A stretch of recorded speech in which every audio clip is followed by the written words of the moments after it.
चर्चा का जो विषय है, जीव का विभिन्न योनियों में आवागमन और प्रेतकाल क्या होता है, श्वेतास्त्रोपनिषद पर आधारित। वैसे जीव का विभिन्न योनियों में आवागमन ही उपनिषद का विषय है, लेकिन किसी जिज्ञासु के पूछने पर प्रेतकाल के विषय में भी इस विषय को जोड़ा गया है, क्योंकि यह प्रेतकाल से संबंधित विषय भी है, इसलिए जोड़ लिया गया है। तो थोड़ा सा हम इस विषय को समझने का प्रयास करेंगे और श्लोकों के माध्यम से श्वेतास्त्रो उपनिषद में किस प्रकार का वर्णन मिलता है इस विषय में, उसको भी देखने को प्रयास करेंगे और उसको समझने का प्रयास करेंगे। तो क्या कहता है शास्त्र, क्या कहते हैं इस विषय में कि जीव का विभिन्न शरीरों में, विभिन्न योनियों में आवागमन कैसे होता है, किस प्रकार से होता है। और भी कुछ विषय हम लेंगे जो समसामयिक है, जिसकी चर्चा बहुत ज्यादा होती है। और दूसरी बात यह भी है कि उसको किस तरह से समझना चाहिए। तो चलिए, लंबा विषय है, शायद मैं आज खुद ही बहुत लंबा बोल जाऊं, लेकिन फिर भी कोशिश तो रहेगी कि संक्षेप में हर चीज को समेटा जाए। तो चलिए चलते हैं विषय पर, और सर्वप्रथम श्वेतास्त्रोपनिषद के जो श्लोक हैं इस विषय पर क्या कह रहे हैं उसको देख लेते हैं, उसको समझ लेते हैं। तो कहा जा रहा है, संकल्पन स्पर्शन दृष्टि मोहैर ग्रासाम्बु वृष्ट्वा च आत्म विवृद्ध जन्म कर्मानुगान्यनुकर्मेण देहि स्थानेषु रूपान्य भीषम प्रपथते। अर्थात संकल्पन, स्पर्शन और दृष्टि मोह है।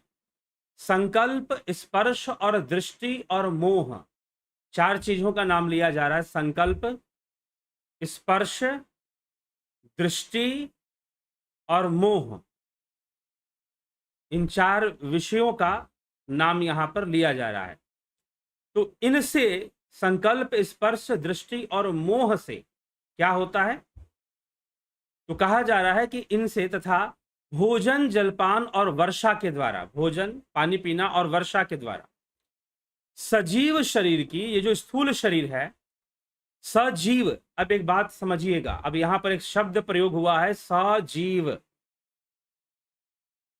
यह जो हमारा शरीर है क्या है? सजीव है। मृत्यु होने के बाद यह सजीव नहीं रहता। तो सजीव शब्द यहां पर इस श्लोक के अंदर जीव शब्द का भी प्रयोग हुआ है और देही शब्द का भी प्रयोग हुआ है।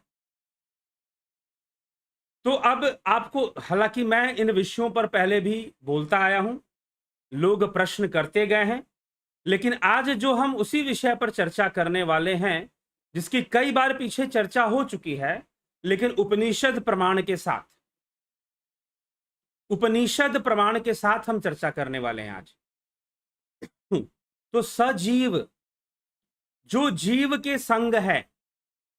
अभी यह शरीर बोल रहा है, आप अपने कानों से सुन रहे हैं, मैं अपने मुंह से बोल रहा हूं।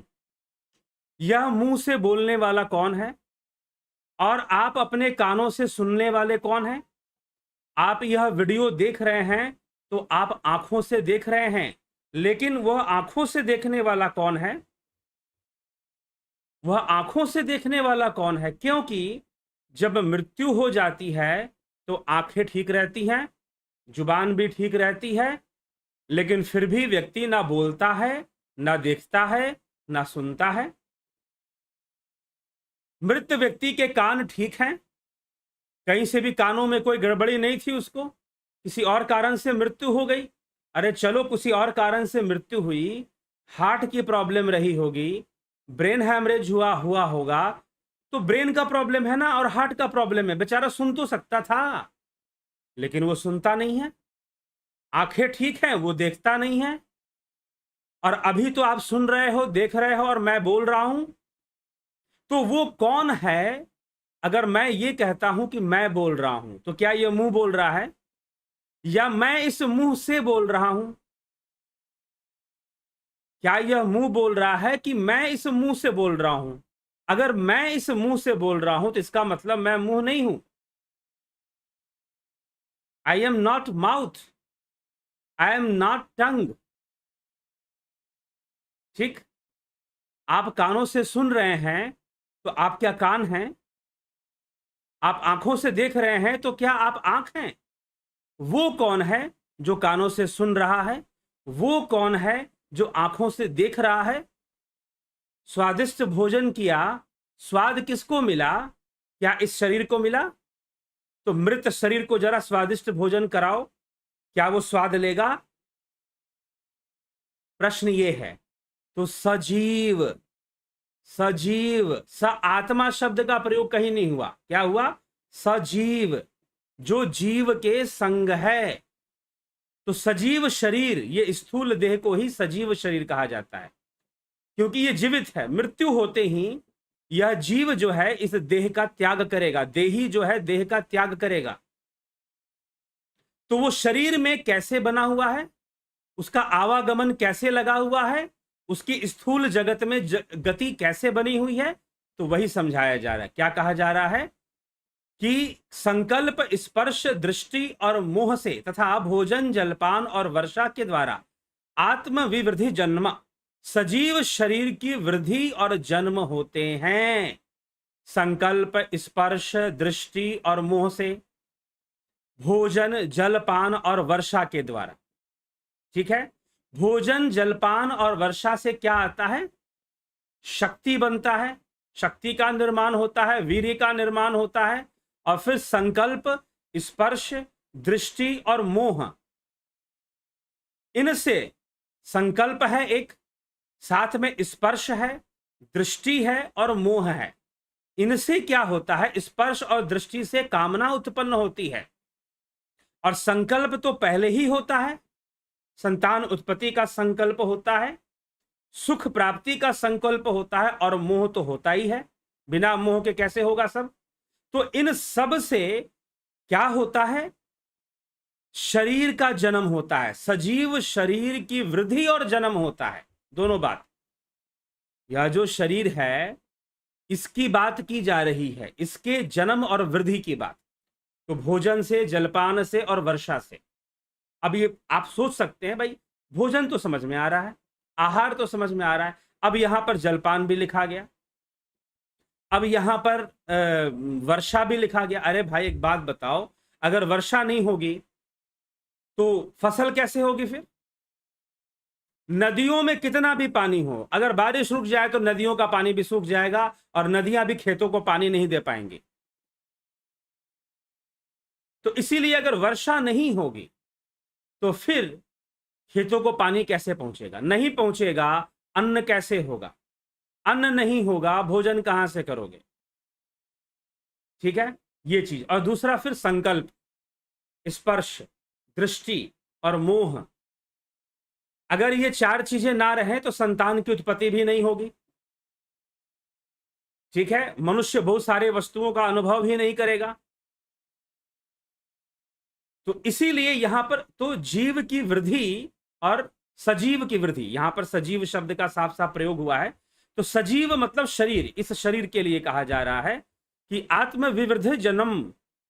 तो यह जो सजीव जगत है या शरीर है, प्राणियों के लिए कहा जा रहा है कि यह जो प्राणी जगत है उसकी वृद्धि और बार बार जन्म कैसे होगा? तो इन्हीं चीजों से होगा, संकल्प, स्पर्श, दृष्टि और मोह, भोजन, जलपान और वर्षा। प्रासाम्भु वृष्टयः मतलब भोजन और वर्षा के द्वारा। ठीक। यह जीवात्मा, यह जीव देही स्थानेषु कर्मानुगानी, देही स्थानेषु कर्मानुगानी, अर्थात यह जो देही है भिन्न भिन्न लोकों में कर्मानुगानी, कर्म अनुसार मिलने वाले हैं। यह जो देही है भिन्न भिन्न लोकों में और भिन्न भिन्न योनियों में, आगे योनि, अगले श्लोक में योनि शब्द का प्रयोग है। तो विभिन्न योनियों में कैसे मिलने वाले हैं जी? कर्मानुगामी, अर्थात कर्मों से, कर्मों से मिलने वाले, यहां पर लोग एक दूसरे से मिल रहे हैं, मुलाकात हो रही है, परिवार बन रहे हैं, संबंध बन रहे हैं, कर्मों से बन रहे हैं, कर्म सिद्धांत से बन रहे हैं। कोई किसी का माता बन गया, कोई किसी का पिता बन गया, कोई किसी का मित्र बन गया, कोई किसी का भाई बहन, पति पत्नी, बच्चे, ये सारे रिश्तेदारियां बन गई। कैसे बन गई? तो कर्मों से बन गई। तो कर्मों से वो विभिन्न संबंध को बनाने वाला है और विभिन्न विभिन्न लोकों में गमन करने वाला है, आवागमन उसका रहता है विभिन्न लोकों में। किसका? देही का, जीव का। ठीक है, तो ये है। तो जीव के होने से कोई वस्तु सजीव हो जाती है, जीव के नहीं होने से हम उसे निर्जीव कहते हैं, हम उसे निर्जीव कहते हैं। ठीक, तो ये अंतर है। तो इसीलिए सजीव और निर्जीव, स आत्मा और निरात्मा। क्या निरात्मा शब्द का प्रयोग होता है कि यह वस्तु बिना आत्मा के नहीं हो सकता? हमारे महापुरुषों ने निरात्मा शब्द का प्रयोग नहीं किया। अब कोई नया महापुरुष पैदा हो जाए जबरदस्ती का, तो बात अलग है। क्योंकि आजकल बहुत सारे इस तरह के लोग हैं कि सोचते हैं कि भाई हम सारे फिलॉसफी को खंडित कर कर, सारे वेदों को झूठा ठहराकर हम खुद भगवान बन जाएंगे और खुद को श्रेष्ठ घोषित कर देंगे। ऐसे ऐसे लोगों की कमी नहीं है समाज में आज के समय में। ठीक है, तो ऐसे लोगों के पास जाकर ही लोग भ्रमित होते हैं, कुएं के मेंढक बन जाते हैं। फिर कूप मंडूक, शास्त्रों में कूप मंडूक की भी कथा आती है। ठीक, तो ये स्थिति पैदा हो जाती है। तो कहा जा रहा है कि कर्मानुगामी, कर्मा अनुसार मिलने वाले, रूपानी, भिन्न भिन्न रूपों में, भिन्न भिन्न शरीरों को, अनुक्रमेण, अनुक्रम से, एक और यहां शब्द प्रयोग हुआ, अनुक्रमेण, अनुक्रम से, अभिसंप्रपथते, बार बार प्राप्त होता रहता है, रिपीटेडली, रिपीटेडली, पुनरपि जननम, पुनरपि मरणम, पुनरपि जननी जठरे शयनम, एह संसारे बहुदुस्तारे, कृपया पारी पाहि मुरारे। क्या है? रिपीटेडली, अनुक्रमेण, अनुक्रम में। अनुक्रम में कहने का मतलब क्या है ये बताइए? अनुक्रम में कहने का तात्पर्य यह है कि जो कर्मों के फल आपको मिलेंगे वो एक क्रम में लगे हुए हैं, अपने गुण के अनुसार। अगर क्रियामान है तो बहुत जल्दी उनका फल आ जाएगा, अगर संचित है तो फिर वो संचित अवस्था में रहेंगे, फिर प्रारब्ध का रूप धारण कर फल देने आएंगे। तो प्रारब्ध का फल वो फल होता है जो हमें पिछले जन्मों के कर्मों से प्राप्त होते हैं, और क्रियामान जो हम इस जन्म में कर रहे हैं और फल की प्राप्ति हमें हो जा रही है, वो क्रियामान कहलाएगा। तो जीव जो है कर्मानुगामी है। जीव को एक और नाम दिया गया, दो नाम यहां जीव को दिए गए। देही, अनेक देहों को धारण करने वाला, अनेक लोकों में अनेक शरीरों को धारण करने के कारण इसे देही कह दिया गया। दूसरा कर्मानुगामी, कर्मों के अनुसार गमन करने वाला, कर्मों के अनुसार गमन करने वाला होने के कारण इसे कर्मानुगामी कहा जा रहा है। यह कर्मानुगामी है, अनुक्रमेण, और क्रम में। ये जो कर्म का सिद्धांत भी क्रम में, जैसे कि मान लीजिए कि आपने, पहले के जमाने में लोग मिट्टी की कोठियां बनाते थे और उसमें अनाज रखा करते थे और नीचे से अनाज को निकालते थे। कोई मान लीजिए ऐसा कंटेनर है जिसमें नीचे से निकालने की जगह दी गई है, जैसे कि पानी के टंकियों में होता है, टैप लगा होता है नीचे में, क्योंकि पानी का बहाव नीचे रहता है तो बड़े आराम से नीचे में टैप लगा तो निकल जाए। फिल्टर उल्टर में आप देखते हैं। तो वैसे ही मान लीजिए अनाज की कोई कोठरी है और उसमें आपने दाल भर दिया, गेहूं भर दिया आपने, अब ऊपर से आपने चावल डाल दिया।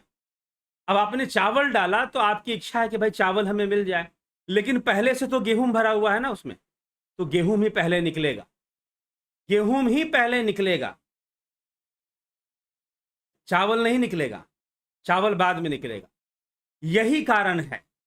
ये जो प्रश्न आपके मन में उठता है कि फलाने नेताजी हैं, फलाने व्यक्ति हैं, पाप पर पाप किए जा रहे हैं और उनको कोई फल नहीं मिल रहा है, वो पाप पर पाप किए जा रहे हैं और उनको कोई फल नहीं मिल रहा है। ऐसा क्यों?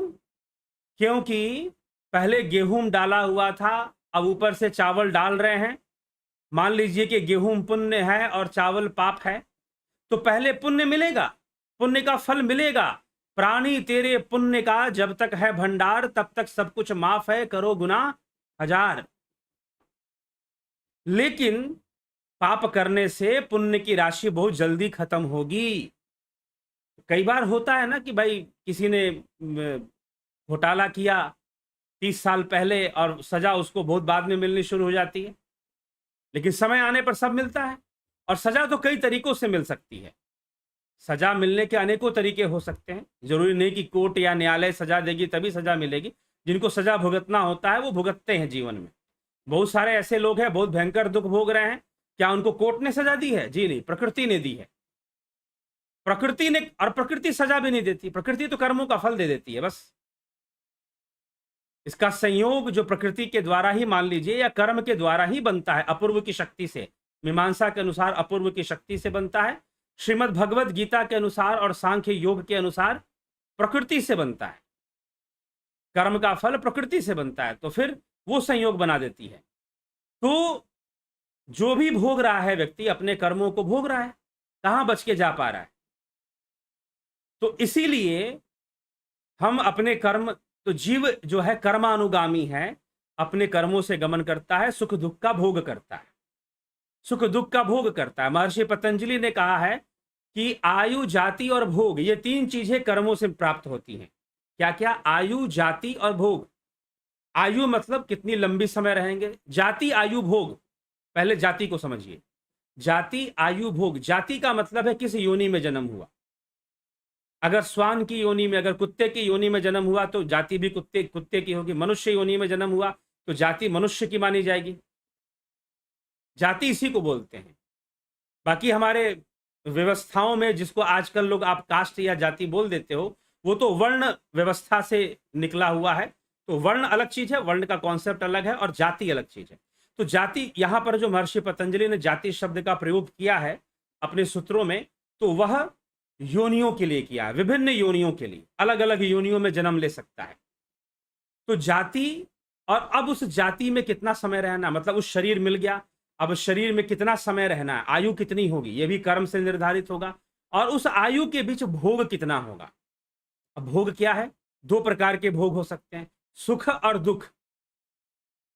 सुख और दुख, ये दो प्रकार के भोग हो सकते हैं। तो सुख कितना मिलेगा, दुख कितना मिलेगा, ये सारी चीजों का निर्णय किस आधार पर होगा? कर्मों के आधार पर होगा, कर्म निर्धारित होगा। महर्षि पतंजलि भी अपने शास्त्र में इस विषय को रखते हैं, और यहां उपनिषदों में भी इस विषय को कहा जा रहा है कि कर्मानुगामी रूपानी अनुक्रमेण प्रपधते, बार बार प्राप्त होता रहता है अनुक्रम में। कभी पाप आएगा, कभी पुण्य आएगा। पुण्य बढ़ा हुआ है और पुण्य मिलने का समय है, उस समय व्यक्ति गलतियां भी करे तो उस समय के लिए तो रुक जाएगा, लेकिन भविष्य आने पर उसके द्वारा किए गए कर्म की सजा कह लीजिए या कर्म का फल कह लीजिए। सजा शब्द शास्त्रों में नहीं प्रयोग हुआ है, या फिर पनिशमेंट शब्द या दंड शब्द शास्त्रों में नहीं प्रयोग हुआ है, भाई कर्म का फल है। अगर किसी कोई दुखी भी है तो कोई वह दुखी अपने कर्म फल से है, ठीक है, ना कि जबरदस्ती दुखी है, या किसी ने उसको दंड दे रखा है, अपने कर्म फल से वो दुखी है। तो यह हमें विचार करना होगा। तो ये चीज यहां पर बताई जाती है। इसलिए कर्म परायणता, निष्काम कर्म को बहुत ज्यादा महत्व दिया गया है श्रीमद् भगवत गीता में। तो बार बार कर्मों के वशीभूत, कर्मानुगामी है, अनेक रूपों में, अनेक शरीरों में घूमने वाला, अनुक्रम से जैसे उसके कर्म लगे हुए हैं वैसे ही, और अभी संप्रपथित, बार बार इसी में घूमता रहता है, भटकता रहता है, यही जीवन है। ठीक, अब बार बार नाना योनियों में भी आवागमन करता है, और क्यों करता है उसको बताया जा रहा है।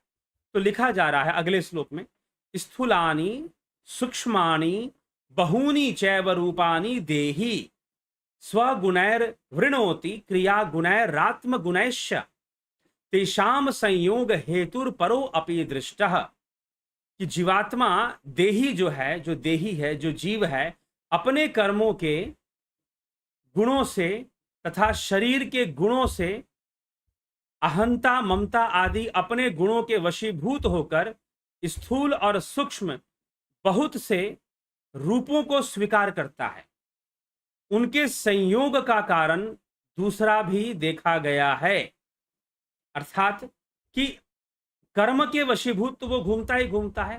तो देही, तो देही क्रिया गुण है कि अपने कर्मों से तथा शरीरों के गुणों से, जो जैसा भी शरीर के गुण हो सकते हैं, स्वगुणे अहंता ममता आदि अपने गुणों के वशीभूत होकर स्थूलानि स्थूल और सूक्ष्म शरीर में बहुत सारे ऐसे रूपों में जो सूक्ष्म और स्थूल हैं, बहुनी एवं रूपानी वृणोति स्वीकार करता है, और उनके संयोग का कारण वह दूसरा भी देखा गया है, दूसरा भी अपर अपि दृष्ट। ठीक ना? तो अपर मतलब जो कि अपर ब्रह्म की श्रेणी में आता है, वह अपर देखा गया है, वह जीव देखा गया है, वह जीव जाना गया है ऋषियों के द्वारा, दृष्टाओं के द्वारा। तो अब यहां पर सबसे महत्वपूर्ण एक विषय यहां पर हमें स्पष्ट करना है, जो कहा जा रहा है कि स्थूलानि सूक्ष्मानि बहूनि चैव रूपानि देहे देही स्वगुणैर वृणोति। अर्थात यह जो देही है, यह जो देह को धारण करने वाला देही रूप जीव है, यह दो प्रकार से शरीर को धारण करता है, स्थूलानि और सूक्ष्मानि। अब यहां पर मामला थोड़ा सा गहराई में जा रहा है, मामला जो है वो गहराई में जा रहा है, थोड़ा सा समझने का विषय हो गया।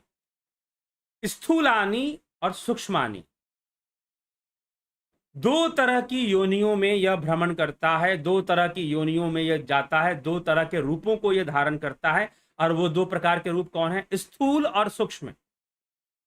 अब ये जो हमारा शरीर है, ये स्थूल शरीर है, लेकिन यही जीव सूक्ष्म योनियों में भी भ्रमण करता है। सूक्ष्म योनि क्या है भैया? प्रेत योनि, देव योनि, यक्ष योनि, गंधर्व योनि। हालांकि गंधर्व स्थूल में भी हो सकते हैं, ऐसा माना गया है, लेकिन देव, प्रेत, यक्ष ये अनेकों सूक्ष्म योनियां हैं। इसीलिए यहां पर सूक्ष्म योनि की चर्चा की गई है। क्या? स्थूलानि सूक्ष्मानि बहूनि चैव रूपानि देहि स्वगुणैर वृणोति। अर्थात यह जो देही है, स्थूल और सूक्ष्म योनियों को धारण करने वाला है। इसीलिए वो देव योनि में भी जा सकता है, देवता बनकर भी रह सकता है अपने पुण्य के कारण। और जैसे ही पुण्य क्षीण होंगे, फिर से गिरेगा, नीच योनियों में जाएगा। पुण्य खत्म हो गए, पाप का फल मिलने वाला बन गया। ठीक है? अब सप्त ऋषि जब राजा नहुष को लेके जा रहे थे, राजा नहुष ने बहुत कठोर तपस्या की, बहुत कठोर तपस्या की। माया तजे तो क्या तजे, मान तजा नहीं जाए, मान भय मुनिवर गले, मान सबन को खाए। माया को त्याग दिया तो क्या त्याग दिया भैया? मान तजा नहीं जाए, मान तजा नहीं जाए। मान भय मुनिवर गले, बड़े बड़े मुनि गल जाते हैं, बड़े बड़े मुनि गल जाते हैं, मान के कारण गल जाते हैं। तो राजा नहुष ने कठोर तपस्या की, बहुत कठोर तपस्या की, और तपस्या कर कर इंद्र की गद्दी को प्राप्त कर लिया। और इंद्र की गद्दी को जब प्राप्त कर लिया, तो उसकी तपस्या का फल देने के लिए स्वयं सप्त ऋषि जो है पालकी लेकर उसे ले जाते हैं इंद्र की गद्दी पर बिठाने के लिए। सप्त ऋषियों ने उसकी पालकी उठाई, राजा नहुष की पालकी सप्त ऋषियों ने उठाई और ले गए इंद्र की गद्दी पर बिठाने के लिए कि भाई तुमने इतनी कठोर तपस्या की है, चलो हम तुम्हारी सेवा करेंगे। लेकिन मार्ग में नहुष ने सप्त ऋषियों को लात मारा। जैसे ही कोई सप्त ऋषि थोड़ा सा इधर उधर हिल जाते, थोड़ा सा उसे डिस्टरबेंस अपने आराम में महसूस होता, एक लात मार देता। फिर लात मार मार कर सप्त ऋषियों से कहता कि चलो जल्दी मुझे इंद्र की गद्दी तक पहुंचाओ, इतना धीरे धीरे क्यों चल रहे हो। इस तरह से सप्त ऋषियों का बार बार अपमान करना, सप्त ऋषि सहते गए, क्योंकि वो जानते हैं, सर्वज्ञ हैं वो सर्वज्ञ थे और सब जानते हैं, तो उन्होंने कभी भी कोई कंप्लेन नहीं किया। लेकिन जब देखा कि अब राजा का, अब नहुष का पुण्य नष्ट हो रहा है भाई, अब तो इसका पुण्य खत्म हो रहा है, क्योंकि बार बार हमें लात मार रहा है, हमें अपमानित कर रहा है, और हमारे रहस्य को जानता नहीं है कि हम कौन हैं। तो फिर जो है बार बार अपमानित करने पर सप्त ऋषियों ने चिता दिया कि देखो नहुष, तुम बार बार हमारा अपमान कर रहे हो, इससे तुम्हारा पुण्य नष्ट हो जाएगा, और जिस समय तुम्हारा पुण्य नष्ट होगा उस समय हम तुम्हें श्राप दे देंगे और फिर तुम्हें बहुत दयनीय अवस्था से गुजरना पड़ेगा। ठीक है। तो फिर लेकिन फिर भी नहुष अहंकार में इतना मदमस्त हो रखा था कि राजा नहुष ने बार बार सप्त ऋषियों का अपमान किया। अंततः उसके तपस्या से प्राप्त जो पुण्य था वो नष्ट हो गया और सप्त ऋषियों ने उसे श्राप दे दिया। क्या श्राप दिया? कि तुम जाओ सर्प की योनि में जाओ, तुम बहुत टेढ़े हो गए हो, तुम्हारी चाल बहुत टेढ़ी मेढ़ी है, इसीलिए तुम हमें टेढ़ा मेढ़ा कह रहे थे कि हमारी चाल टेढ़ी मेढ़ी है, लेकिन तेरा तो बुद्धि ही टेढ़ी हो चुकी है, सारे पुण्य पर तूने पानी फेर लिया, इसलिए जाओ सर्प की योनि में जाओ। और राजा नहुष को सर्प की योनि में जाना पड़ा। जैसे ही आपने यमला अर्जुन उद्धार के बारे में सुना होगा, अभी जन्माष्टमी आने वाली है, भादो मास की अष्टमी, तो उसमें कृष्ण लीला का वर्णन होता है। तो भगवान ने यमला अर्जुन वृक्ष का जब उद्धार किया था तो दो देवता, दोनों अश्वनी कुमार बताए जाते हैं कि दो इस प्रकार से थे किसी श्राप के कारण। तो देवताओं को श्राप मिलता है, ठीक है। तो देव योनि में भी जीव जाता है। तो देव योनि सूक्ष्म योनि है, प्रेत योनि सूक्ष्म योनि है, ठीक है। तो जब नरक का दुख भोगना होगा तो प्रेत योनि में भटकेगा, और अगर स्वर्ग का सुख भोगना होगा तो देव योनि में जाएगा। ठीक। तो इसीलिए ये कहा जा रहा है यहां पर कि जो जीव है दो प्रकार के रूपों को धारण करेगा, दो प्रकार की योनियों में जाएगा। कौन कौन सी योनियां? देव योनि, सूक्ष्म योनि और स्थूल योनि। तो स्थूल योनि, ये स्थूल शरीर, यह मानव शरीर हो गया, पशु चौपाए जानवर हैं उनका शरीर हो गया, ठीक है, कुत्ते बिल्ली, इन सब में जीव जा सकता है। जीव जा सकता है जैसे उसकी आवश्यकता है, जैसे उसकी कामना है, अपनी कामना को पूर्ण करने के लिए वो किसी भी योनि में जा सकता है। अब एक समाज के लोग ये कहते हैं, सुनिए ध्यान से, एक समाज के लोग यह दावा करते हैं कि मनुष्य मरेगा तो मनुष्य ही बनेगा। ठीक है।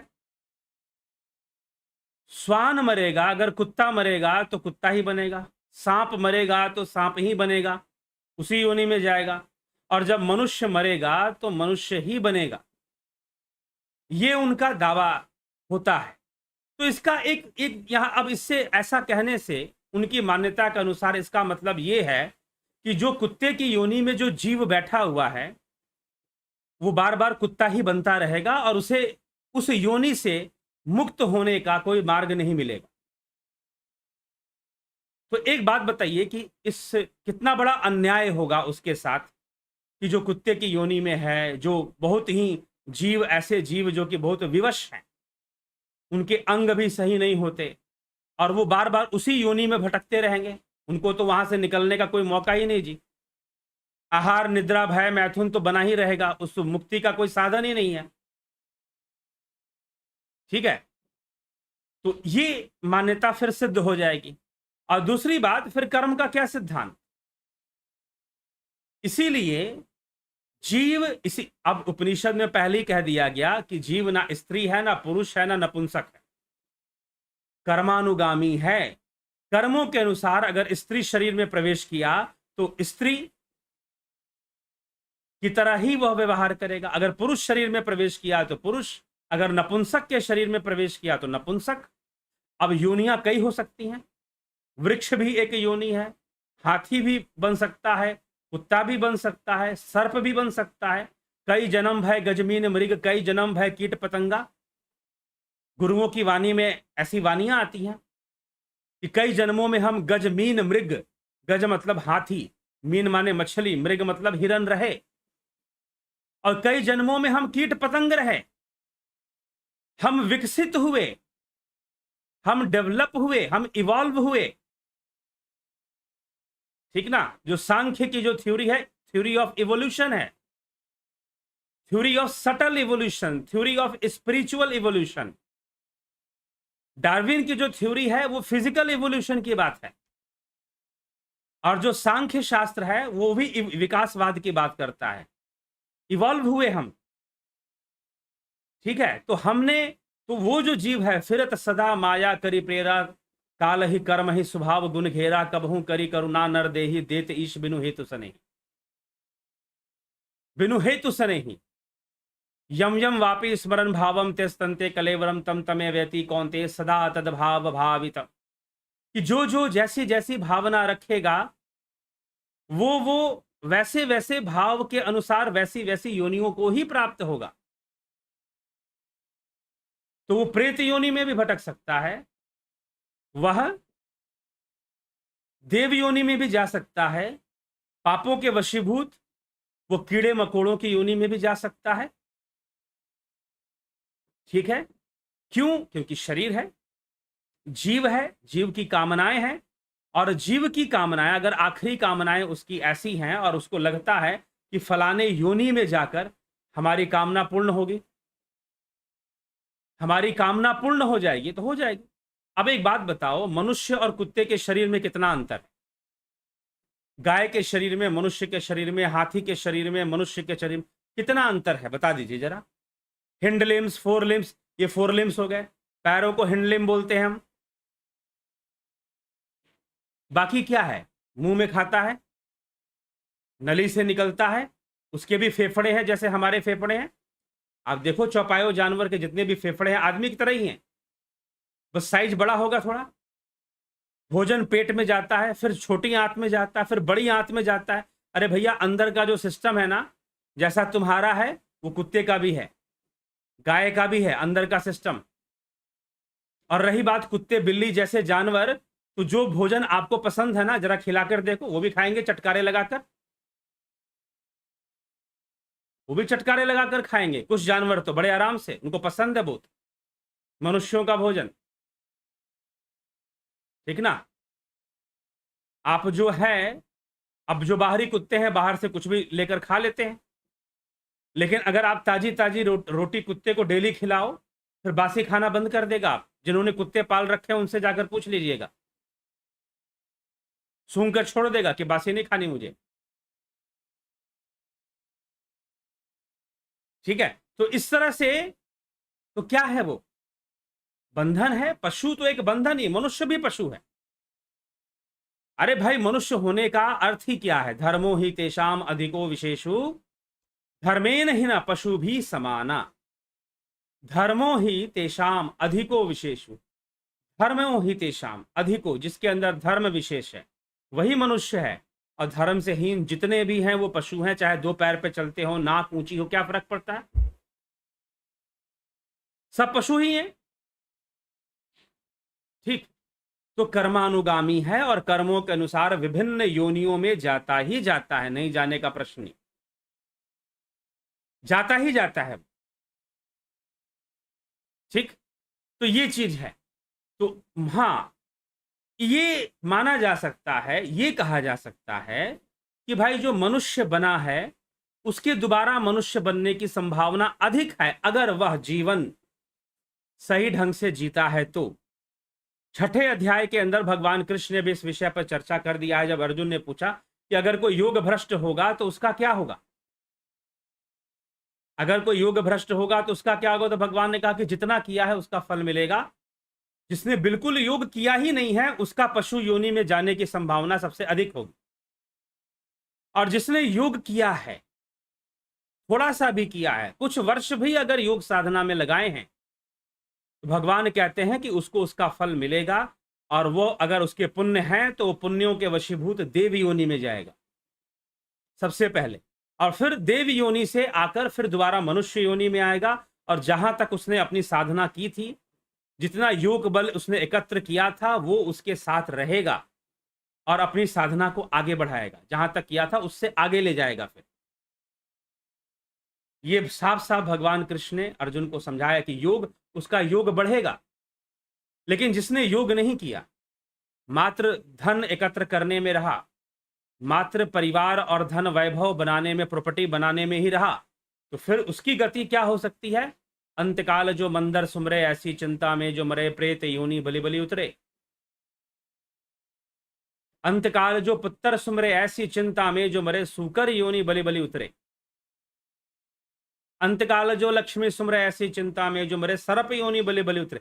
कहा जा रहा है, फिक्स नहीं है कुछ, लेकिन बताया जा रहा है। फिक्स तो भावनाओं के आधार पर है, फिक्स तो कर्मों के आधार पर है कि आप किस योनि में जाएंगे और उस योनि में कितने समय के लिए रहेंगे, उस योनि के माध्यम से सुख और दुख का कितना भोग करेंगे। यह सब का सब कर्मों पर ही निर्भर है। यह सब का सब कर्मों पर ही निर्भर है। ठीक, तो यह कर्मानुगामी, उस जीव को कर्मानुगामी कहा गया। तो यह जो विचार, अब उदाहरण दिया जाएगा कि भाई पीपल का पेड़ है, जब पीपल के पेड़ से बीज निकलता है तो वो पीपल ही तो बनता है। तो मनुष्य मरने के बाद मनुष्य ही तो बनेगा, मनुष्य योनि में ही तो जाएगा। पहली बात तो नहीं, मरने के बाद प्रत्येक जीवात्मा, चाहे मनुष्य हो या पशु हो, चाहे कोई भी हो, मरने के तुरंत बाद कहां जाता है आपको पता है? प्रेत लोक में जाता है, सीधा प्रेत लोक में। पहली अवस्था प्रेत लोक की ही होती है। ऐसा नहीं कि इधर मरा और उधर जाके पैदा हो लिया, समझ गए? ये नहीं होता। इसीलिए प्रेत काल, प्रेत काल किसे कहते हैं? आज का हमने टॉपिक प्रेत काल का भी लिया है। तो प्रेत काल, एक शरीर छोड़कर दूसरा शरीर धारण करने में जीव को, देही को जो समय लगता है, उस समय को प्रेत काल कहते हैं। उतने समय के लिए वह प्रेत योनि में ही रहता है। ठीक, तो उसे प्रेत काल कहा जाता है। मृत्यु काल भी उसे कह सकते हैं, प्रेत काल भी कह सकते हैं। तो जो है वह उतने समय के लिए प्रेत योनि में रहेगा और फिर जो है बहुत शीघ्रता से वो अपने आगे के जन्म को भी प्राप्त कर लेता है, या फिर उसे देव योनि में जाना है अपने पुण्यों के कारण। उसने पुण्य बहुत किए हैं तो देव योनि को प्राप्त होगा। तो भी प्रारंभ में देह छोड़ने के बाद प्रेत योनि में ही जाएगा और फिर वहीं से पास करते हुए कितने स्टेप्स उसको मिलने वाले हैं? प्रेत से लेकर 13 स्टेप। अगर देव योनि में जाना है तो 13वें स्टेप में जाकर देव योनि में उसको प्रवेश मिलेगा। तो यह घटना क्या 13 दिन में घटेगी? ऐसी मान्यता है, ऐसा मान लिया जाता है कि 13 दिन में ऐसी घटना घटेगी कि वह जो हमारे जो भी मरे हैं वो स्वर्ग में जाएंगे। तो जो लोग स्वर्ग मानते हैं वह 13वीं बना लेते हैं, और जो पितरलोक को मानते हैं वो 12वीं बना लेते हैं। ठीक, तो पितरलोक में अगर उसे जाना है, पितृलोक में, तो पितृलोक में जाने के लिए भी उसे 12 चरणों से गुजरना पड़ेगा। लेकिन यह कहना कि यह 12 दिनों में हो जाएगा या 13 दिनों में हो जाएगा, यह एक मान्यता है। गरुड़ पुराण में इसकी चर्चा आती है कि 13 दिनों में ऐसा। लेकिन यह भी किस आधार पे होगा? कर्मों के आधार पे होगा। उसे प्रेत लोक में कितने, प्रेत काल में कितना समय रहना है, प्रेत योनि में कितना समय बिताना है, और फिर अगर वो देव योनि तक पहुंचता है तो देव योनि में कितना समय बिताएगा। यह सब उसके कर्मों पे आधारित है। इसीलिए उस जीवात्मा को, उस देही को, उस जीव को कर्मानुगामी कहा गया है। कर्मानुगामी, कर्मों के से उसका आवागमन होगा, कर्मों से वो आगे बढ़ेगा। ठीक है, तो यह विषय यहां पर है। तो अनेक योनियों में जाएगा। और योनियां कितने प्रकार की हो सकती हैं? 2 प्रकार की, स्थूल और सूक्ष्म। अब जो लोग ये बोलते हैं कि नहीं मनुष्य मरा तो मनुष्य ही बनेगा, तो अब ये बताओ कि स्थूल और सूक्ष्म योनियां कौन सी होती हैं? फिर ये बताओ कि स्थूल और सूक्ष्म योनियां कौन सी होती हैं?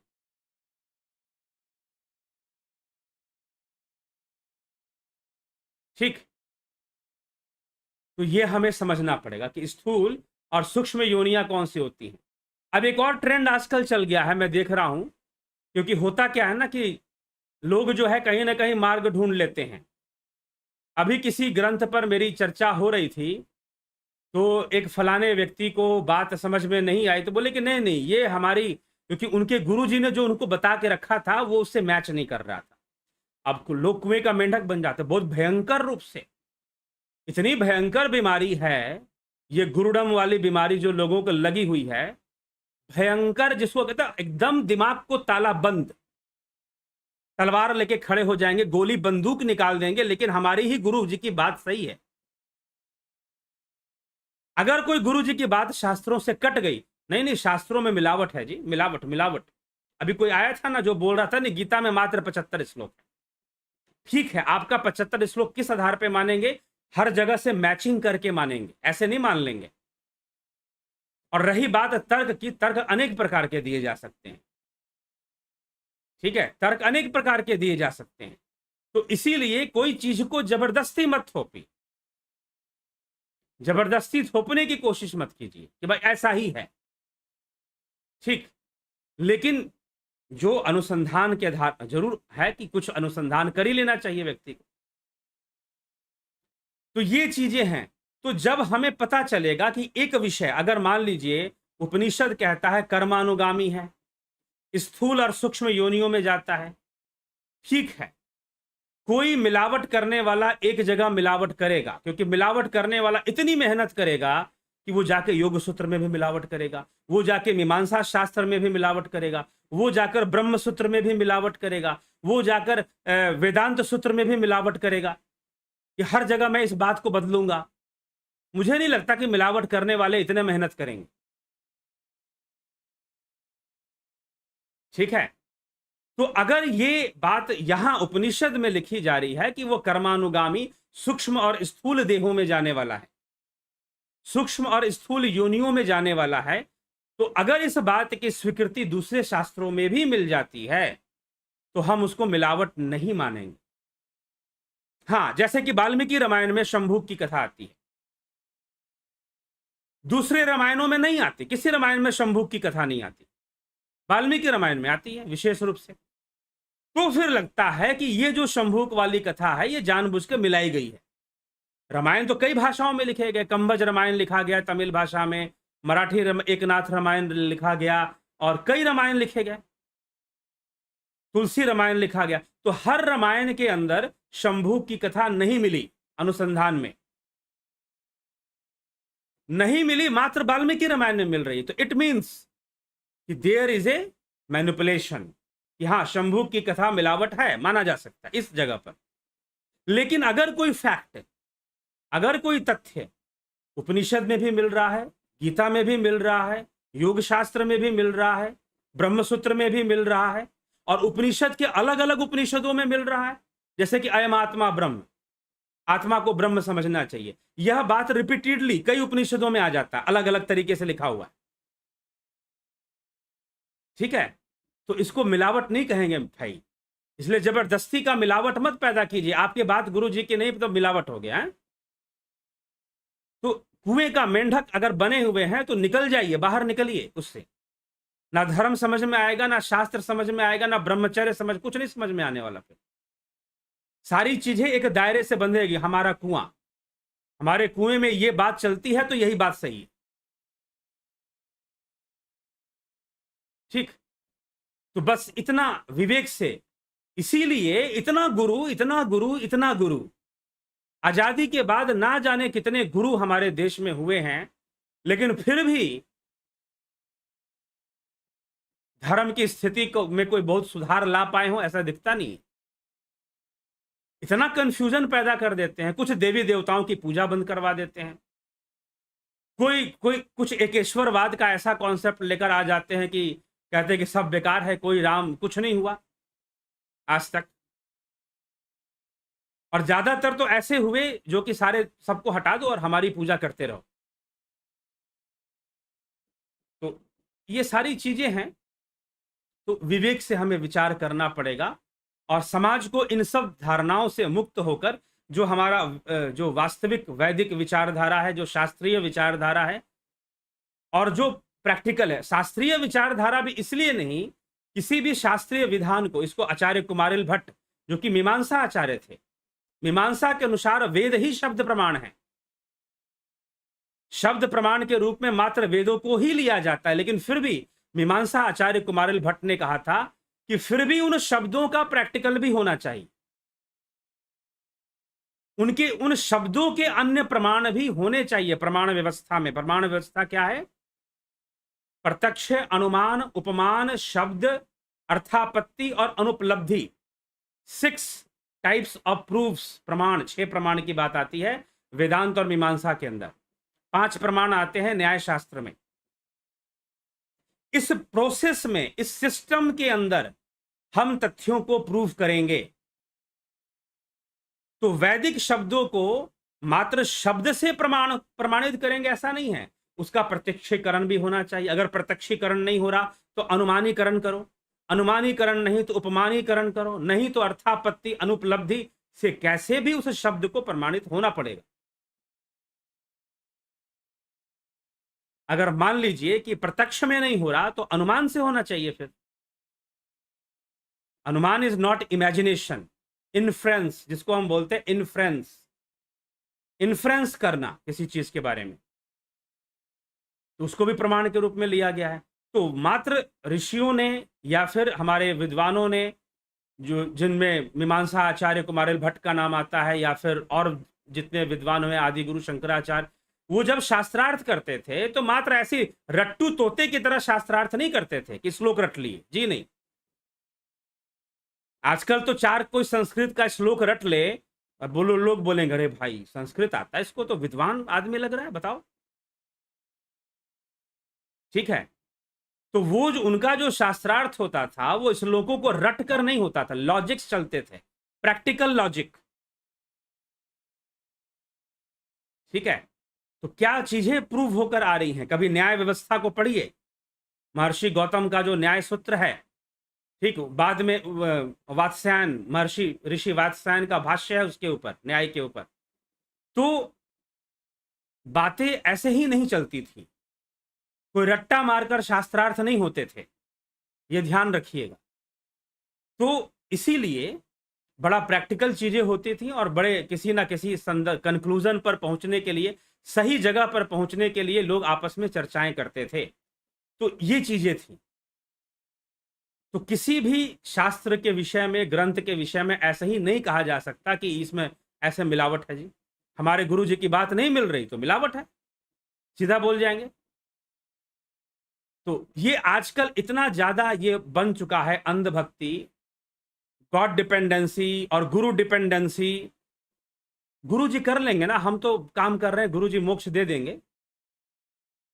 जब तक तुम्हारे अंदर मुक्त होने की इच्छा नहीं है, पलट पलट कर तुमको माया की ओर देखने की जब तक आदत है, गुरु का गुरु, गुरु का परम गुरु, महागुरु, सिद्ध गुरु, सिद्धों का महा महा महा सिद्ध गुरु भी आ जाए, तुमको मुक्ति नहीं दे पाएगा। चुनौती है इस बात को, चैलेंज है।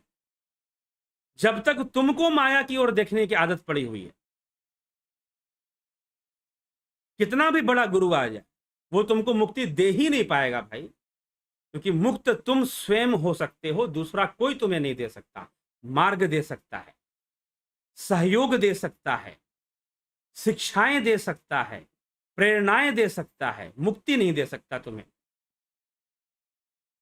तुम्हारे मार्ग को आसान कर सकता है, जो बहुत कठिन था उसे सरल कर सकता है, इतना हो सकता है। लेकिन जब तक तुम्हारे मन में पीछे मुड़कर देखने की आदत है, जब तक आस है, जब तक ये भय बना है कि अरे हम तो मोक्ष को प्राप्त कर जाएंगे, जैसे कई लोग प्रश्न करते रहते हैं, क्या दोबारा नहीं आ सकते? ठीक है, क्या दोबारा नहीं आ सकते? तो जब तक ऐसे भ्रम आपके मन में बने हुए हैं, तब तक कहां से मुक्ति संभव है? ठीक है, तो इसको अच्छे से ध्यान लो, ये शर्त है, और ये कोई शर्त नहीं है, ये स्वयं आदि गुरु शंकराचार्य ने इस बात का दावा किया, कोई तुमको मुक्ति देने वाला नहीं, तुम स्वयं का कल्याण कर सकते हो, यही सत्य है। हाँ, गुरु सहयोगी है, बहुत बड़ा सहयोगी है, छोटा मोटा सहयोगी भी नहीं है। ठीक, अगर उसकी कृपा है तो बहुत भारी रास्ता बहुत आसानी से निकल जाएगा, बहुत दुर्गम मार्ग जो है बहुत आसानी से खत्म निकल जाएगा, कट जाएगा, बस इतना है। तो चलिए, ये विषय है। तो ये 2 श्लोक श्वेतास्त्रोपनिषद के जिस पर हमने आज चर्चाएं की है, स्थूल योनियां और सूक्ष्म योनियां, स्थूल रूप सूक्ष्म रूप, कर्मानुगामी, कर्म के अनुसार वह सूक्ष्म योनि में भी जाएगा, स्थूल योनि में भी जाएगा, यह बात हमें समझाएगी इस श्लोक में। और फिर जीवात्मा अपने कर्मों से, शरीर के गुणों से, अहंता, ममता आदि, अहंकार, ममता आदि अपने गुणों के वशीभूत होकर स्थूल और सूक्ष्म बहुत से शरीरों को स्वीकार करता है। उनके संयोग के कारण, उनके संयोग का कारण, जो उनका संयोग कराने वाला जो दूसरा है, जो दूसरी शक्ति है, प्रकृति की जो अपर शक्ति है, ब्रह्म की जो अपर शक्ति है, वह भी देखा गया, उसका भी ज्ञान हो जाता। अगर आपको जीव का ज्ञान हो गया तो ब्रह्म की अपर शक्ति, ब्रह्म की अपर शक्ति ही प्रकृति है। अपर ब्रह्म और पर ब्रह्म, सब कुछ ब्रह्म माना गया है। तो प्रकृति का जो हिस्सा है, जो इंद्रियों का जो हिस्सा है, जो इंद्रिय जगत है, उसे अपर ब्रह्म कर दिया गया है। और पर ब्रह्म जो इंद्रियों से परे है, जो इंद्रियों से परे है, उसे पर ब्रह्म मान लिया गया है। तो उस अपर शक्ति का ज्ञान होता है। उस अपर शक्ति का, जो अपर ब्रह्म है, जो प्रकृति की शक्ति है, उसका ज्ञान होता है। कैसे ज्ञान होता है? जीव का ज्ञान होने से। अगर जीव समझ गए, जीव का सही से बात समझ में आ गई कि जीव क्या चीज है, तो फिर आपको उसका ज्ञान होगा। और ध्यान योग, ध्यान योग इसमें बहुत सहायक है जीव को समझने में कि जीव क्या है। कई प्रकार के जीव हैं। सचेत होकर जब हिरण्य गर्भ में जब प्रवेश मिलता है सचेत अवस्था में, और सचेत होकर हिरण्य गर्भ में प्रवेश तभी मिलेगा जब ध्यान योग करोगे। अपने आप नहीं मिलेगा। अपने आप जो मिलेगा वो बंधन में मिलेगा, वो अवचेतन में मिलेगा। फिर वह अवचेतन या अचेतन अवस्था में हिरण्य गर्भ में प्रवेश मिलेगा। लेकिन सचेत होकर, बिल्कुल फुली कॉन्शियसली आप जब हिरण्य गर्भ में प्रवेश करेंगे, ये कैसे संभव है? ध्यान के द्वारा संभव है। ऐसे संभव नहीं, ध्यान योग के द्वारा संभव है। तब जीवों की सत्ता का साक्षात्कार होना शुरू हो जाता है कि जी हां, जीव हैं जो कि हिरण्य गर्भ में, कई जीव ऐसे हैं जो सूक्ष्म योनियों में चल रहे हैं। वो प्रेत में भी हो सकते हैं, देव योनि में भी हो सकते हैं। ठीक है? तो रहस्यमय जगत है। हर बात सिर्फ कह देने से नहीं समझ में आ जाएगी, कुछ प्रैक्टिस भी करनी पड़ती है चीजों को जानने के लिए, समझने के लिए। अभ्यास भी करना पड़ता है, ध्यान योग में भी उतरना पड़ता है। ठीक है? तो जिज्ञासुओं, यह मोटा मोटी विषय था। तो विवेक से चीजों का हमें निर्णय लेना है। मनुष्य मनुष्य ही बनेगा, क्योंकि पीपल का बीज निकलता है तो पीपल ही बनता है। तो भैया मनुष्य का बच्चा मनुष्य ही होता है, पीपल तो नहीं होता। पीपल का बीज तो पीपल का बच्चा है ना, उसका पुनर्जन्म थोड़ी ना है। अगर आप ये उदाहरण देते हो कि पीपल के बीज से पीपल पैदा हुआ, इसीलिए मनुष्य मरने के बाद मनुष्य योनि में जाएगा, ये क्या बात हो गई?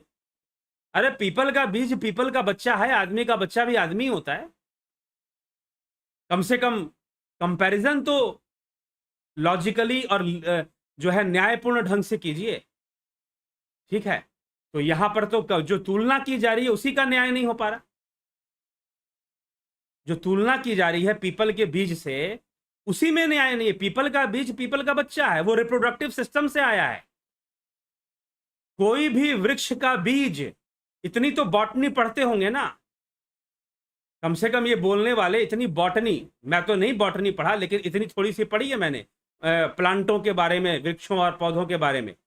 उनके जो बीज पैदा होते हैं वो रिप्रोडक्टिव सिस्टम से पैदा होते हैं। अगर पीपल का बीज आया है तो रिप्रोडक्टिव सिस्टम से आया है। ठीक है? तो पीपल के बीज को पीपल का पुनर्जन्म क्यों बता रहे हो, ये बता दो बस। तो मनुष्य मरेगा तो मनुष्य ही बनेगा? नहीं, अपने अपने भाव के अनुसार अनेक स्थूल और सूक्ष्म योनियों में, अनेक शरीरों में वो जा सकता है। यहां पर उपनिषद के मंत्र के अनुसार भी यही है, और प्रैक्टिकल भी यही है। प्रैक्टिकल भी यही चीज होती है। ठीक है? अब इस प्रैक्टिकल को भी बहुत गहराई से समझने के लिए योग मार्ग सहायक है, ध्यान योग का मार्ग सहायक है। ठीक है? तो चलिए इसी के साथ इस टॉपिक पर चर्चा बंद करेंगे। आपके कमेंट थोड़े बहुत देख लेंगे, जितना समय थोड़ा बहुत है उसमें आपके टिप्पणी देखेंगे, और फिर इसको विराम दिया जाएगा। कल फिर 9 बजे फिर शुरू होगा।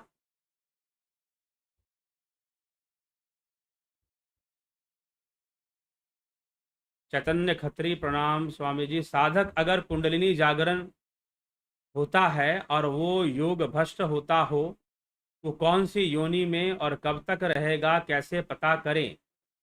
कौन सी, ये उसके अपने ही कर्मों पे निर्भर करते हैं। जरूरी थोड़ी ना है कि उसकी कुंडलिनी जागरण होता हो और योग भ्रष्ट भी होता हो, और भी बहुत कुछ हो सकता है। और भी तो साथ में बस इतना ही थोड़ी ना होगा, और भी तो बहुत कुछ हो सकता है। तो और भी जो बहुत कुछ होने वाला है, उन सब को लेकर जो उसकी कामना होगी, मुख्य रूप से कामना होगी, तो जैसी कामना होगी, जैसी भावना होगी, वैसी गति हो जाएगी। बलदाऊ नाथ योगी जी, प्रणाम गुरु जी, उदय शंकर जी। जीवों की उत्पत्ति कैसे होती है, किन परिस्थितियों में, और वह पहले शरीर कौन सा धारण करता है, उस समय तो उसके साथ कोई कर्म संस्कार नहीं होते। कर्म संस्कार से ही होता है, ठीक है, नहीं होते तो स्वाभाविक रूप से प्रकृति के गुणों से विकसित हो जाते हैं, सीधी सी बात, ठीक है। अगर आप ये कह रहे हैं कि कर्म संस्कार नहीं होते, कर्म बहुत सूक्ष्म चीज है, तो प्रकृति के गुण तो है ना, प्रकृति के गुणों से विकसित हो जाएंगे, बन जाएंगे। तो यह एक काल चक्र है, ठीक। जीवों से ही जीवों की उत्पत्ति भी चलती रहती है, अनेक प्रकार से हो सकती है, लेकिन होल सिस्टम में, इनकम्प्लीट सिस्टम में क्या होता है, कंजर्व होता है हर चीज, ऊर्जा का जो विज्ञान है, ठीक। इसीलिए संतुलन का विज्ञान स्थापित होता है। अगर कंजर्वेशन ना हो तो लॉ ऑफ बैलेंसिंग काम नहीं करेगा फिर, समझ रहे हैं? तो फाइनली जो जीव है, लोग पूछते हैं जीवों की संख्या बढ़ती है घटती है क्या? जी नहीं जी, कंजर्व होती है, फिक्स होती है। क्यों फिक्स होती है? हाँ, ये बताना मुश्किल है कि कितनी होती है, लेकिन फिक्स होती है। क्यों फिक्स होती है? इसीलिए फिक्स होती है। अब यहां पर एक और प्रश्न बनेगा कि जब फिक्स होती है तो फिर मोक्ष कैसे मिलेगा किसी को? अरे भाई, नवीनीकरण भी तो होता रहता है ना साथ में, सृष्टि और प्रलय चलता रहता है, और जब सृष्टि प्रलय भी नियमित रूप से चल रहा है तो निश्चय ही मोक्ष भी मिलता है और नए जीव भी बनते हैं, इसमें कोई संशय नहीं है। और जीव को शुरुआत करने के लिए 3 गुण ही काफी हैं। 3 गुण जो है वो संस्कार दे देंगे ना। 3 गुणों की विद्यमानता जहां भी होगी वहां संस्कार होंगे। इसीलिए प्रत्येक वस्तु के संस्कार हैं। मान लीजिए कोई निर्जीव वस्तु है, यह निर्जीव वस्तु है, फोन है, इसके भी संस्कार है। पत्थर है कोई, उसके भी संस्कार हैं। हाँ, उसमें जीव नहीं है, यह कहा जा सकता है। उसमें बुद्धि नहीं है, उसमें संकल्प नहीं है, उसमें अहंकार नहीं। अहंकार तक तो माना गया है क्योंकि वो अपने अस्तित्व को, आकार को बना के रखता है, ठीक है। तो उसमें कुछ चीजें नहीं है, तो इसलिए उसको जीवत्व नहीं माना गया है। वो कर्म नहीं कर रहा है, लेकिन कारण रूप में संस्कार होते ही होते हैं, ठीक। तो सृष्टि और प्रलय ये चलता रहता है, नंबर 1 बात। और ओवरऑल जो एक सिस्टम है वो कंजर्व रहता है, तभी कर्म फल का सिद्धांत आगे बढ़ेगा। Law of conservation of energy, joules law, chemistry में, फिजिक्स में पढ़ा होगा शायद आपने, joules law. Law of conservation of energy जो है, क्योंकि वो रहेगा तभी एक्शन रिएक्शन वर्क करेगा, नहीं तो एक्शन होगा और गायब हो जाएगा, रिएक्शन आएगा ही नहीं फिर। तो कंजर्व है इसीलिए रिएक्शन तो लौट के आएगा ना, फिर रिएक्शन तभी आएगा, ठीक। लिमिटेशंस हैं तभी। तो इसीलिए सृष्टि प्रलय होने के साथ साथ जीवों की जो संख्या या जो होती है, हाँ, इसको गिनना, क्योंकि लोक अनेक हैं। अब जीवों को आप कहां से गिनोगे? आप तो खाली आदमी और जानवर गिन सकते हो। साइंटिस्ट लोग क्या गिन रहे हैं? भूत प्रेत को गिनते हैं क्या? देव योनि में कौन कौन से जीव पड़े हुए गिन रहे हैं क्या? नहीं। तो इसीलिए हमें क्या लगता है कि मनुष्यों की संख्या बढ़ गई है। इसका मतलब क्या? बहुत सारे लोग मनुष्य योनि में प्रवेश कर रहे हैं। जी हाँ, यह भी बात सही है, ठीक। लेकिन कई जीव कई योनियों में हैं जिसको आदमी नहीं जानता, जिसको मनुष्य नहीं जानता। और कई लोकों पर जीवन हो सकता है, और भी कई ऐसे ग्रह हो सकते हैं जहां पर जीवन हो। मात्र पृथ्वी ही नहीं है, अनेक ग्रह हैं जहां पर जीवन हो सकता है, तो वहां भी जीव होंगे अनेक रूप में। तो यह अनंत है, इसको हम गिन नहीं सकते। यह ह्यूमन कैपेसिटी के बाहर है कि वो जीवों की संख्या गिन ले, ठीक। इसको समझिए। लेकिन फाइनली जो सिस्टम होता है वो एक कंजर्वेशन को लिए होता है, इसीलिए एक्शन रिएक्शन सही से काम करता रहता है। चलिए, विश्व यात्री जी, SKM जी, विक्रम सिंह जी, गोपाल शर्मा, राजू पाल, सरोज कृष्णानी, SK मिन्हास, जगदीश भट्ट, अजीत भाई पटेल जी, जगदीश भट्ट जी, अमृतपाल सिंह, गुरु जी क्या जानवरों की हत्या करना पाप है? अगर यह पाप है तो फिर जानवरों की हत्या करके कोरोना वैक्सीन जो बनाई गई है उसके बारे में आपका क्या ख्याल है? यह पाप है या पुण्य है? जनता, कोरोना वैक्सीन जानवरों की हत्या करके बनाई गई है ये कैसे पता? आप इसका एक प्रमाण दीजिए, कोई आर्टिकल ले आइए कि जहां पर यह प्रमाणित हो कि कोरोना वैक्सीन जो है जानवरों की हत्या करके बनाई गई है। कोरोना वैक्सीन कोरोना वायरस से ही बनाई गई है। कोरोना वायरस की डुप्लीकेसी की गई है, उसका जो RNA है उसकी डुप्लीकेसी करके बनाई गई है, जो कोविशील्ड आदि दूसरे हैं। और जो कोवैक्सीन है वो एक तरह से डेड नहीं कह सकते, बहुत ही वीक कोरोना, ओरिजिनल जो कोरोना वायरस है उसी को बहुत कमजोर कर कोवैक्सीन को बना दिया गया। तो इसमें जानवरों की हत्या वाली बात जो अमृतपाल सिंह जी आ रही है, आपको किस वैज्ञानिक ने बताया है? कृपया करके उसका डिटेल दे दे, तब आपके प्रश्न का उत्तर दूंगा, क्योंकि प्रश्न करने के पहले आप भी अनुसंधान कर लीजिए, ठीक है? नहीं तो आप शायद ये समझ के आ रहे हैं कि यहां पर हम जो भी कुछ बोल देंगे और जो भी लिख देंगे शायद उसको वो सत्य मानकर बोलना, उत्तर देना शुरू कर देंगे। तो पहले तो, और मैं तो यहां पर कई बार कई प्रश्नों के लिए मैंने यहां पर यह भी उत्तर दिया कि मुझे नहीं पता। पीछे भाई साहब कोई आयुर्वेद पर प्रश्न कर रहे थे, कोई ज्योतिष पे कर रहे थे, तो उनको मैंने बोल दिया कि भाई पूरे यूट्यूब पर आयुर्वेद के बड़े बड़े चैनल पड़े हुए, उस पर जाइए, मुझसे अच्छा ज्ञान देंगे, उनको ज्यादा नॉलेज है, ठीक है? तो ये कहने में कि मुझे नहीं आता, मैं नहीं आता तो मैं बोलूंगा कि नहीं आता, लेकिन आप जब प्रश्न करते हैं तो कृपया आप अपना अनुसंधान करके आए, कहीं ऐसा ना कि पकड़े जाए। तो इसीलिए कोरोना वायरस जानवरों से कोरोना वैक्सीन जानवरों से बनाई गई है, ये कहां आपने पढ़ लिया? ये कौन सा पेपर ने, कौन से न्यूज़पेपर ने, किसने ये छापा है? जरा दे दीजिए, ठीक है? किस आर्टिकल में, कहां पर आपने पढ़ लिया? जी नहीं, कोरोना वैक्सीन कोरोना से ही बन रहे हैं, वैक्सीन की फिलॉसफी ही यही है। जो भी बीमारी की वैक्सीन बनती है, चाहे वो बैक्टीरिया से होता है, वायरस से होता है, उस बैक्टीरिया और उस वायरस से ही बनाई जाती है। ये वैक्सीन का विज्ञान है, ठीक? तो ये थोड़ा सा आप इसको जरूर देख लें कि सही में क्या जानवरों की हत्या करके बनाई गई है। हो सकता है कि आप सही हो सकता है अमृतपाल सिंह जी आप सही हो कि जानवरों की हत्या, लेकिन प्रूफ तो दीजिए, कोई लिंक विंक दीजिए जिसमें ऐसा बताया गया हो, किसी ने क्लेम किया हो ऐसा। चलिए, हाँ, उसका एक्सपेरिमेंट जानवरों पे उन्होंने किया हो, ये हो सकता है, उसका एक्सपेरिमेंट जानवरों पर पहले किया गया हो, ऐसा हो सकता है। लेकिन ज्यादातर जो टेस्टिंग है सब मनुष्यों पे हुई हैं, ध्यान रखिए, मैं बता दे रहा हूं। कोरोना की ज्यादातर जो टेस्टिंग्स हैं वो आदमियों पर ही हुई है, मनुष्यों पर ही हुई है। चलिए, भूप सिंह खीचर जी, YN प्रधान जी, ब्रिमपाल कुमार जी और उषा श्रीवास्तव जी, रूपलाल विश्वकर्मा जी, अजीत किस्कू जी, जय सच्चिदानंद गुरु जी, माँ दुर्गा को महामाया क्यों कहा जाता है और प्रकृति ही जीव को भोग मोक्ष देने वाली है, क्लियर कर हो चुका है। इस पर एक वीडियो है, प्रकृति ही जीव को मोक्ष मोक्ष देती है, योग सूत्र पर आधारित है। जी हाँ, प्रकृति ही साधन है, मोक्ष का साधन भी प्रकृति है और भोग का साधन भी प्रकृति है, इसीलिए प्रकृति ही भोग मोक्ष देने वाली है, दोनों का साधन वही है।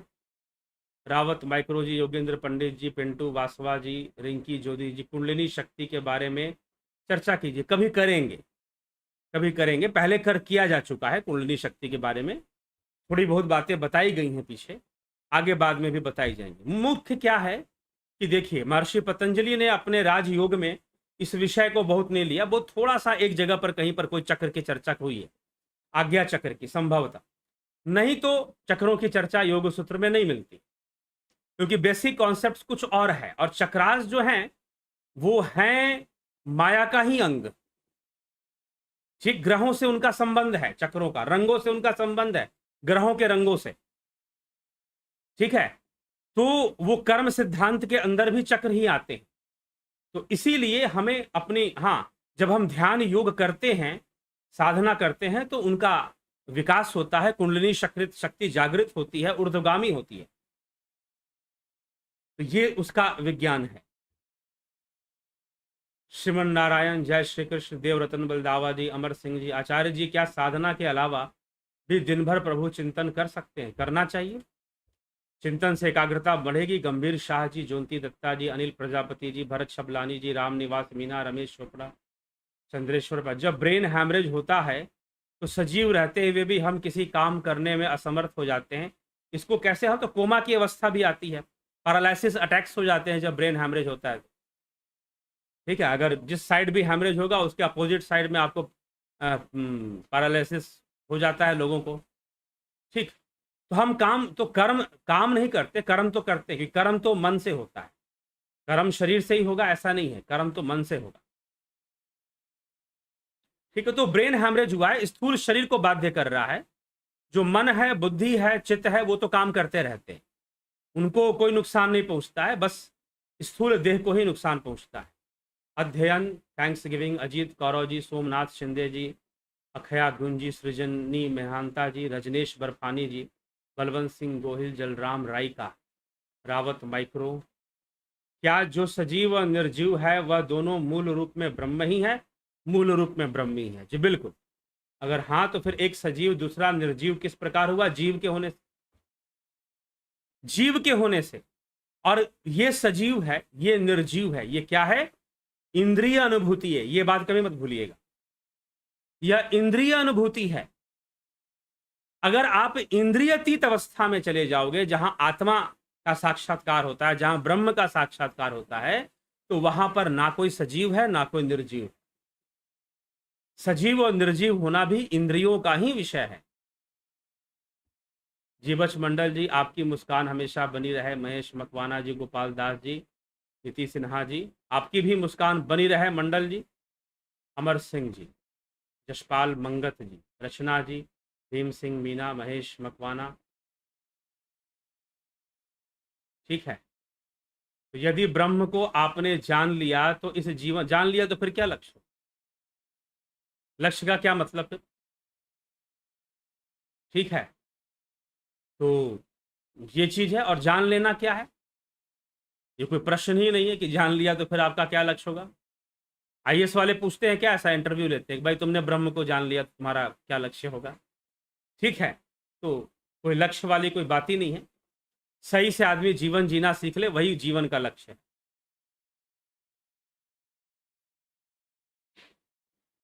गुरुजी, मगर ध्यान अवस्था में सूक्ष्म जगत के केवल प्रेतों के ही दर्शन होते हैं, देव या यक्षों के ना होने का कारण? और ध्यान करना पड़ेगा, अभी और गहराई में उतरना पड़ेगा। ठीक है, तो वो भी मिलेंगे, चिंता मत कीजिए।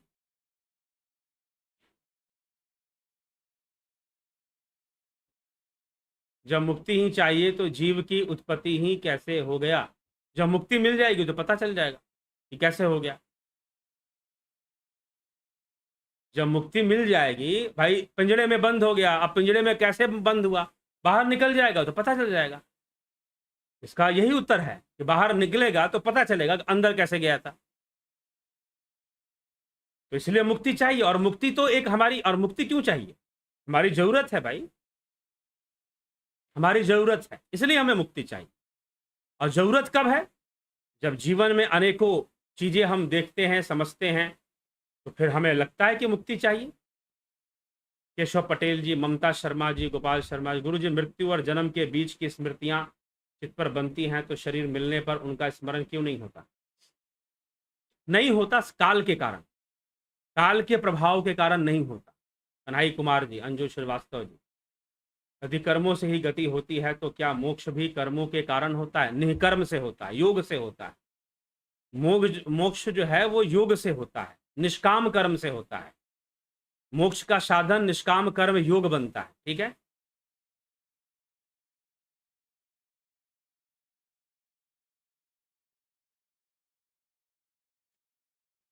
प्रणाम गुरुजी। आतंकवादी जिनका भाव आतंक फैलाना है, उनका कर्म के आधार पर किस रूप में पुनर्जन्म होगा? अपने फलों का भोग करेंगे, जितने लोगों को कष्ट दिए हैं उतने कष्टों का भी भोग करेंगे।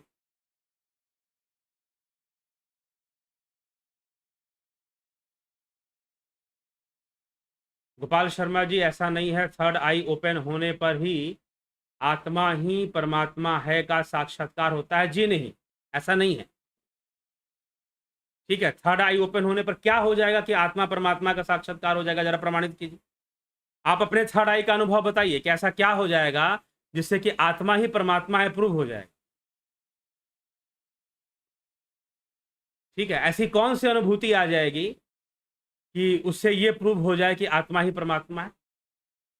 स्वरूप की उपलब्धि, ध्यान से सुनिए, स्वरूप की उपलब्धि। जो दिव्य नेत्र है, जिसको आप त्रिनेत्र भी हम कह देते हैं, वो आज्ञा चक्र का एक्टिवेशन है, एक तरह से आज्ञा चक्र का खुलना है। हमारा जो आज्ञा चक्र है यहां पर, उसको हम कहते हैं वो दिव्य नेत्र का खुलना है। इसको समझिए, इस विषय को पहले भी मैं इसको समझा चुका हूं। दिव्य नेत्र से जो अनुभूतियां शुरू होंगी वो हिरण्य गर्भ की अनुभूति होगी, सीधी सी बात। जो प्रथम, जो पहला स्टेप होगा वो हिरण्य गर्भ का होगा। आप सूक्ष्म लोक में प्रवेश करेंगे दिव्य नेत्र के माध्यम से भी और नाद के माध्यम से भी। हिरण्य गर्भ लोक में आप प्रवेश करेंगे, नंबर 1 पे यही होने वाला है। ठीक है, ध्यान योग में भी। तो जब आप ये करेंगे इसके बाद, लेकिन यह जो प्रवेश मिलेगा सचेत मिलेगा, कॉन्शियसली आप उसमें प्रवेश करेंगे। वहां पर जीव ही प्रकाश रूप में दिखाई देगा, ना कि ब्रह्म, क्योंकि ब्रह्म भावातीत है। तो उसके प्रकाश रूप में दिखाई देना, उसके नाद रूप में सुनाई देना संभव नहीं है। यह सारी उसकी अभिव्यक्ति मानी जाएगी, विवर्त माना जाएगा, मैनिफेस्टेशन माना जाएगा। आपने जो कहा कि यहां भ्रिकुटी के में हमने लाइट देखा, प्रकाश देखा, वह ब्रह्म का विवर्त है, तो संपूर्ण संसार भी तो ब्रह्म का ही विवर्त है, उसकी अभिव्यक्ति है। इसलिए साफ साफ श्वेतास्त्रोपनिषद में लिखा गया है, निहार धुमार का अनिल नाम खद्युत विद्युत स्फटिक शशिनाम एतानि रूपानि पुरस्सरानि ब्रह्मण्य अभिव्यक्ति करानी योगे। इस रूप में ब्रह्म की अभिव्यक्ति होगी। संपूर्ण संसार ही ब्रह्म की अभिव्यक्ति है, लेकिन सूक्ष्म जगत में जो ब्रह्म की अभिव्यक्ति होगी वह प्रकाश के रूप में होगी, ज्योति रूप में होगी। आप उसी को देखते हो। ठीक है, आत्मा परमात्मा वाली बात तब आती है जब आप स्वरूप की उपलब्धि कर लेते हैं, आप अपने रियल सेल्फ में जाकर स्थित हो जाते हैं। जब तुरीय अवस्था, तुरीय अवस्था, तुरीय, तुरीय जिसको महर्षि भगवान आदि गुरु शंकराचार्य ने लिखा है, ठीक है, मांडुक्य उपनिषद और मांडुक्य कारिका में जिसका बृहत वर्णन मिलता है। चौथी अवस्था चतुष्पाद जिसको कहा गया है, जब वो आएगा तब जाकर आत्म ब्रह्मैक्यत्व की स्थापना होगी। आत्मा ब्रह्म एक है, ठीक है, तब जाकर वो चीज सामने आएगी। तो मात्र दिव्य नेत्र या आज्ञा चक्र के खुलने मात्र से यह नहीं होने वाला। यही बात है, जब मिसकॉन्सेप्शन हो जाता है तो मार्ग अवरुद्ध हो जाता है, आध्यात्मिक मार्ग रुक जाएगा, आगे बढ़ ही नहीं पाएंगे आप अध्यात्म के रास्ते पर। क्योंकि आपको दिया गया शीशे का टुकड़ा और बोला गया कि हीरा है, हीरा। शीशे का टुकड़ा देकर बोला गया कि हीरा है, बस यही सारी समस्या हो जाती है। तो जब तक तुरीय अवस्था में आप नहीं पहुंचेंगे तब तक आत्मा परमात्मा का जो एकत्व है वो प्रमाणित नहीं होने वाला, यही समझिए। इसीलिए तुरीय अवस्था ही ब्रह्म ज्ञान है, आत्मज्ञान है। जब तक चतुष्पाद तक नहीं पहुंचे हैं तब तक ना आत्मज्ञान ब्रह्म ज्ञान, छोड़ दीजिए आप। यह मैं कोई अपनी मनमर्जी से नहीं कह रहा हूं, यह शास्त्र सम्मत तथ्य है। इस पर पीछे भी कई चर्चाएं मैं कर चुका हूं, पीछे जाकर सुनिए। ब्रह्म ज्ञान के ऊपर, ब्रह्म के ऊपर मांडुक्य उपनिषद की पूरी व्याख्या प्लेलिस्ट बना हुआ है, मांडुक्य कारिका, उसको भी सुन लीजिए। तो कभी यह प्रचार करना बंद कर दीजिए कि त्रिनेत्र से जो दिखेगा वह ब्रह्म का ज्ञान होगा। नहीं, चतुष्पाद तुरीय अवस्था मात्र वही वो अवस्था है जहां पर आत्मज्ञान की अवस्था बनती है। चाहे आप किसी भी गुरु जी से जुड़े हों, उनको काटना मेरा उद्देश्य नहीं है। जो शास्त्र सम्मत तथ्य है वो बता रहा हूं, और शीशा देकर हीरा बता देने से हीरा नहीं हो जाएगा। वह जो प्रकाश घट में दिखाई देता है वह जीवत्व बोध है। ठीक, ना कि ब्रह्म बोध है। ठीक, अगर ना ही तो अपने संस्था के विद्वानों को ले आइए सामने, वो प्रमाणित करें कि वो ब्रह्म बोध है। जो यहां पर खुलने से जो प्रकाश दिखाई देता है वो ब्रह्म बोध है या ब्रह्म ज्ञान है, उसको शास्त्र अनुसार प्रमाणित करके दिखा दे। तो विचार कीजिएगा इसके ऊपर। दीपक रंजन पंडा जी, प्रणाम प्रभु जी। गुरु जी प्रणाम, आपके वीडियो बहुत सुनता हूँ। वीडियो सुनते सुनते भाव विभोर हो गया, प्रभु को याद में रोने लगा जी। अच्छी बात है, चलिए। फिर हंसी आने लगी, ठीक है। सतरंगी लाइट देखने लगा, अच्छी बात है, दिखना चाहिए। बनवीर गिरवार जी, नमस्ते आचार्य जी। इस चर्चा से निष्कर्ष ये होता है कि कर्मा ही पर ये सब निर्भर है, और कर्मा कैसे होना चाहिए, जो कि उत्तम योनि में हमारा जन्म हो। बिल्कुल इसी पर विचार करना चाहिए।